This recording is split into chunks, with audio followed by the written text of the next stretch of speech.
সবথেকে বড় কথা হলো যে কোরআন অবমাননা করা। আসলে কোরআন অবমাননা করার দ্বারা এতে কোরআনের মর্যাদা বৃদ্ধি পেয়েছে, এতে কোরআনের মর্যাদা কখনো কমেনি। সূরা হিজরে আল্লাহ আলোচনা করেছেন, নাহনু নাজ্জালনা যিকরা ওয়া ইন্না লাহু লাহাফিজুন। কোরআন আমি আল্লাহ নাজিল করেছি আর এর হেফাজতকারী আমি আল্লাহ সুবহানাহু ওয়া তাআলা নিজেই।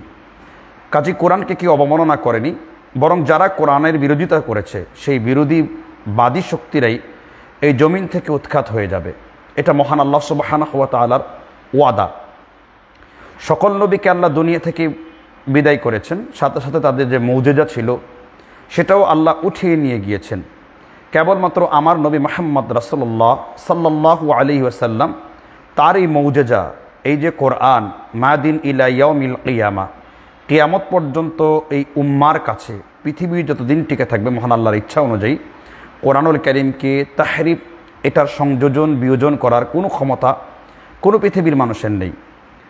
তো সবথেকে বড় কথা হলো যে এই যে মূর্তির সামনে রেখে, মূর্তির কাছে রেখে এই যে কাজগুলো যে করা হচ্ছে, এই যে হিন্দু মুসলিমকে একটি দাঙ্গার দিকে ফেলে দেওয়া হচ্ছে, আমি মনে করি যে কেউ যদি তাদের শাস্ত্রীয় হিন্দু হয়, যেমন গীতা শাস্ত্র পড়ে হিন্দু, বেদ পড়ে হিন্দু, কিংবা ভবিষ্যৎ পুরাণ পড়ে কেউ যদি হিন্দু ধর্মের প্রকৃত অনুসারী হয়, হিন্দু ধর্মের শুধু একাধিক জায়গায়, এক জায়গায় না, একাধিক জায়গায় লেখা আছে, না তাস্তি প্রতিমা আস্তি, ভগবানের কোনো ছবি মূর্তি নেই, এক এবং অদ্বৈতম, নিঃসন্দেহে আল্লাহ এক এবং অদ্বিতীয়, মোহাম্মদ ইতিখ্যাত নিষ্পৃষ্টব্য জলসাহারাম, মোহাম্মদ রব্বুল আলামিনের কাছে তিনি সেজদা অবনত থাকবেন। হিন্দু ধর্মগ্রন্থগুলোর মধ্যে এগুলো রয়েছে, যেটা কোরআনের এই যে মৌজেজা, কোরআনের একজন দাঈ, সারা পৃথিবীতে সমাদৃত ডক্টর জাকির নায়েক শ্রী শ্রী রবিশঙ্করকে সকলের সামনে তিনি দালিলিকভাবে অথেন্টিক প্রমাণের মাধ্যমে পরাজিত করে তিনি কোরআনের মহাসত্যতা তুলে ধরেছেন।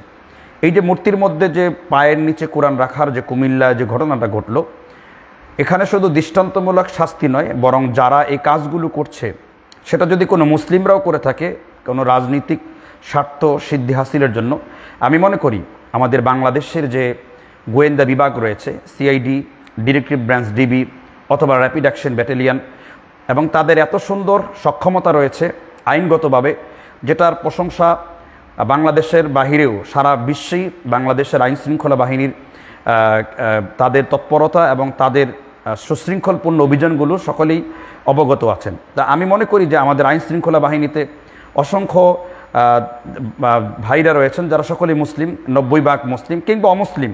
কেউ যদি হিন্দু ধর্মের অনুসারী হয়, কেউ যদি খ্রিস্টান ধর্মের অনুসারী হয়, কেউ যদি বৌদ্ধ ধর্মের অনুসারী হয়, এবং কেউ যদি নাস্তিকও হয়, আমি মনে করি যে প্রত্যেকের তার আদর্শর জায়গা থেকে আদর্শ বিচ্যুত হওয়া এটা কিন্তু কখনোই কাম্য নয়। কেননা কোনো ধর্মের শিক্ষা এরকম নয় যে কোনো ধর্মগ্রন্থকে অবমাননা করা। আল্লাহ রাব্বুল আলামিন আমাদের শিক্ষা দিয়েছেন। আমাদের হিন্দু ভাইদের উদ্দেশ্যে বলছি, খ্রিস্টান ভাইদের উদ্দেশ্যে বলছি, সকল বিধর্মীদের উদ্দেশ্য করে বলছি, কোরআনুল কারীম কত চমৎকার দৃষ্টিভঙ্গি আমাদের সামনে উপস্থাপন করেছেন। আল্লাহ সুবহানাহু ওয়া তাআলা সূরা বাকারার মধ্যে আলোচনা করেছেন 255-56 নম্বর আয়াতে। আল্লাহ বলেছেন, লা ইকরাহা ফিদ্দীন ক্বাদ তাবায়্যানার রুশদু মিনাল গায়্যি। ইসলাম কোনো জবরদস্তির দিন নয়, ইসলাম জবরদস্তির ধর্ম নয়। 90 মণ বোঝা মানুষের মধ্যে চাপিয়ে দেওয়া যায়, কিন্তু কোনো ধর্মকে মানুষের মধ্যে চাপিয়ে দেওয়া যায় না। আজকে ভারতবর্ষে যদি আপনি হিসাব করেন যে সবথেকে কোন ধর্মের লোক বৃদ্ধি পাচ্ছে, উত্তর আসবে মুসলিম। আপনি যদি আমেরিকান মহাদেশগুলো চষে বেড়ান এবং সেখানে যদি আপনি গবেষণা করেন যে সবথেকে কোন ধর্মের লোক বৃদ্ধি পাচ্ছে, উত্তর হবে মুসলিম। আপনি যদি ইংল্যান্ড, ইউরোপে যদি প্রবেশ করেন, আপনি সেখানে দেখবেন সবথেকে কোন ধর্মের লোক বৃদ্ধি পাচ্ছে, উত্তর থাকবে মুসলিম। আপনি যদি আফ্রিকা মহাদেশের প্রত্যেকটা জায়গায় ঘোরেন, উত্তর আসবে মুসলিম। 7টা মহাদেশের সমস্ত জায়গাতে আলহামদুলিল্লাহ কোরআনুল কারীমের বরকতে অমুসলিমরা কোরআন চর্চা করে তারা সেখানে ইসলাম গ্রহণ করছে। কাজেই কেউ চেষ্টা করলেও কোরআনকে কখনো অবমাননা আল্লাহ সুবহানাহু ওয়া তাআলা এটা কাউকে ছাড় দেবেন না। আপনাদের মনে আছে আমাদের প্রিয় নবী মুহাম্মদ সাল্লাল্লাহু আলাইহি ওয়াসাল্লামকে নিয়ে যে ব্যক্তি ব্যঙ্গ বিদ্রুপ করে কার্টুন এঁকেছিল, কার্টুনিস্ট ছিল, সে কিন্তু কিছুদিন পূর্বে রোড অ্যাক্সিডেন্টে সে দুনিয়া থেকে বিদায় হয়ে গেছে। কারণ কিছু জিনিসের আযাব আখিরাতে আছে আর কিছু জিনিসের আযাব পার্থিব দুনিয়াতে আছে।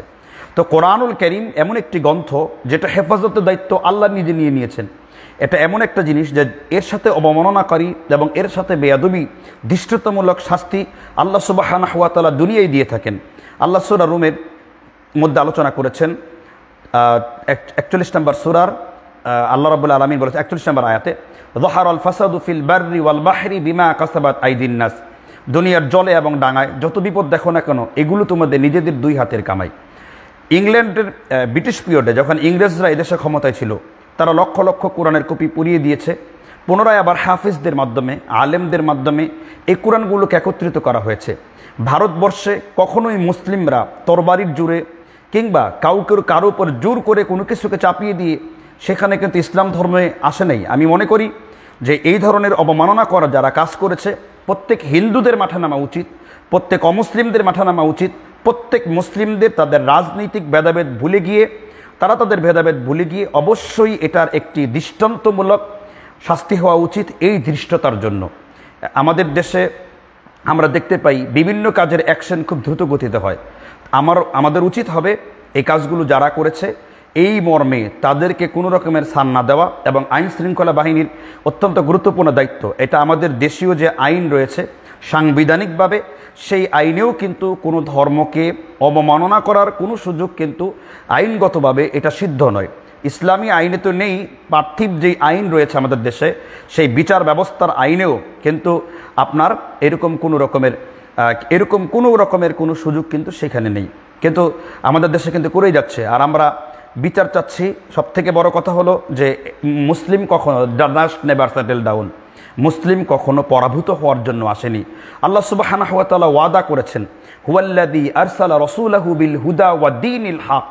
আল্লাহ তাআলা তার নবীকে সত্য দিন সহকারে, হেদায়েতের দিনের সহকারে প্রেরণ করেছেন, সাথে দিয়েছেন মহাগ্রন্থ আল কোরআনুল কারীম, যার মাধ্যমে নবী সাল্লাল্লাহু আলাইহি ওয়াসাল্লাম এই কোরআনের ওহিয়ে ক্ষমতার বলে কিন্তু সারা পৃথিবীটা মুসলিমদের নখ দর্পণে এসেছিল। কিন্তু আজকে আমরা কোরআনের আদর্শ থেকে বিচ্যুত হওয়ার কারণে, মুসলিমরা কোরআন চর্চা থেকে দূরে সরে যাওয়ার কারণে আমাদের কিন্তু আল্লাহ সুবহানাহু ওয়া তাআলা আমাদেরকে বিজয় দিচ্ছেন না। এজন্য পৃথিবীর কেউ কোরআনের একটি ক্ষতি কেউ সাধন করতে পারবে না। আল্লাহ তাআলা গ্যারান্টি দিয়েছেন সূরা বাকারার 23 নম্বর আয়াতে, ইন কুনতুম ফি রাইবিম মিম্মা নাযালনা আলা আবদিনা ফাআতু বিসূরাতিন মিন মিসলিহি। আল্লাহ সুবহানাহু ওয়া তাআলা কোরআনের উদাহরণ দিয়েছেন যে তোমরা পারলে সকল মানুষ মিলে এই কোরআনের মতন একটি কোরআন বানিয়ে নিয়ে এসো। তারপরে বলেছেন আল্লাহ 10টি সূরা বানিয়ে নিয়ে এসো। তারপর আল্লাহ সুবহানাহু ওয়া তাআলা উল্লেখ করেছেন পারলে তোমরা একটি সূরার অনুরূপ একটি সূরা তোমরা বানিয়ে নিয়ে আসো। কিয়ামত পর্যন্ত কেউ চেষ্টা করো এটা পরিবর্তন করতে পারবে না। তাই বলছি সর্বস্তরের মুসলিমদের ধীর কণ্ঠে অত্যন্ত নিজের ঈমানকে, নিজের বিবেককে জীবিত সিংহসার দুলের ন্যায় গর্জে উঠে কথা বলতে হবে যে কোরআন অবমাননাকারীদের দৃষ্টতামূলক শাস্তি হওয়া প্রয়োজন। এমন শাস্তি হওয়া প্রয়োজন যেন শুধু কোরআন নয়, পৃথিবীর কোনো গ্রন্থই যেন, যে কোনো গ্রন্থই হোক, যারা যেটাকে আদর্শ হিসেবে ধরে, কোনো গ্রন্থকেই যেন কেউ অবমাননা না করে, সেজন্য তাদেরকে অবশ্যই এই বিষয়ে সজাগ দৃষ্টি থাকতে হবে। কারণ মনে রাখতে হবে, যে ব্যক্তি কোনো ধর্মীয় গ্রন্থকে অবমাননা করে সে যেমনিভাবে ইসলাম ধর্মের দুশ্মন, তেমনিভাবে এই দেশের দুশ্মন, তেমনিভাবে সে আইনের দুশ্মন, তেমনিভাবে সে মানবতার দুশ্মন। এমনকি হিন্দু ধর্মগুলোতেও এবং অন্যান্য ধর্মগুলোতেও কোনো রকমের ধর্মগুলোর মধ্যে কিন্তু কোনো কিতাবকে, কোনো বইকে, তাদের ধর্মীয় উপাসনালয়কে বিকৃতি করার কোনো সুযোগ কিন্তু ইসলাম দেয়নি। নবী মুহাম্মদ সাল্লাল্লাহু আলাইহি সাল্লামের শিক্ষা তো আরও চমৎকার। নবী মুহাম্মদ সাল্লাল্লাহু আলাইহি সাল্লাম কাফেরদের ইবাদতকারী মূর্তি ভাঙতে তিনি নিষেধ করেছেন। ইসলাম কিন্তু মূর্তি ভাঙার পক্ষেও নয়।